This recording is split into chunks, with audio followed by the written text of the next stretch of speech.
இலங்கை தமிழரசுக் கட்சியின் ஏற்பாட்டில் வவுனியாவில் முள்ளிவாய்க்கால் நினைவேந்தல் நிகழ்வு இன்று ஏற்பாடு செய்யப்பட்டிருந்தது.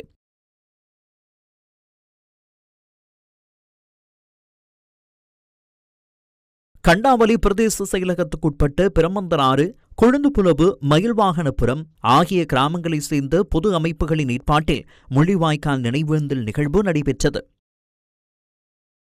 தமிழ் தேசிய மக்கள் முன்னணியினால் ஏற்பாடு செய்யப்பட்ட முள்ளிவாய்க்கால் நினைவு ஊர்தி பரந்தனை இன்று வந்தடைந்தது. தமிழ் தேசிய பேரவையால் யாழ்ப்பாணம் தாவடி பகுதியில் முள்ளிவாய்க்கால் வாரம் அனுஷ்டிக்கப்பட்டது.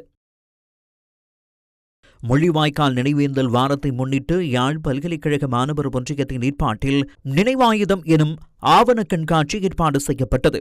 இறுதி யுத்தத்தில் உயிர்நீத்தவர்களை நினைவு கூறும் வகையில் ஒளிப்படங்கள் மற்றும் ஆவணங்கள் என்பன யாழ் பல்கலைக்கழக பிரதான வளாகத்தில் மாணவர் நலன் சேவை கட்டடத் தொகுதியில் காட்சிப்படுத்தப்பட்டுள்ளன. மன்னார் மடு பிரதேச செயலக பிரிவுக்குட்பட்ட தட்சணாமரதமடு முருகன் ஆலய வளாகத்தில் முள்ளிவாய்க்கால் கஞ்சி வழங்கப்பட்டது. மட்டக்களப்பு வந்தாரமூழையில் உள்ள கிழக்கு பல்கலைக்கழக வளாகத்தில் முள்ளிவாய்க்கால் நினைவேந்தல் நிகழ்வு ஏற்பாடு செய்யப்பட்டிருந்தது. இதன்போது பல்கலைக்கழக வளாகத்தில் அமைக்கப்பட்டுள்ள நினைவு தூபியில் ஈகை சுடரேற்றி மலரஞ்சலி செலுத்தப்பட்டது.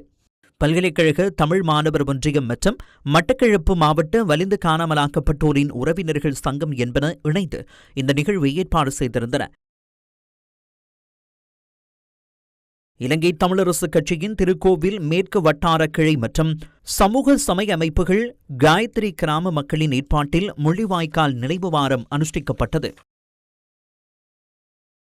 சம்பூர் கடற்கரை சேனை பிரதேச மக்களின் ஏற்பாட்டில் முள்ளிவாய்க்கால் நினைவேந்தல் நிகழ்வு ஏற்பாடு செய்யப்பட்டிருந்தது.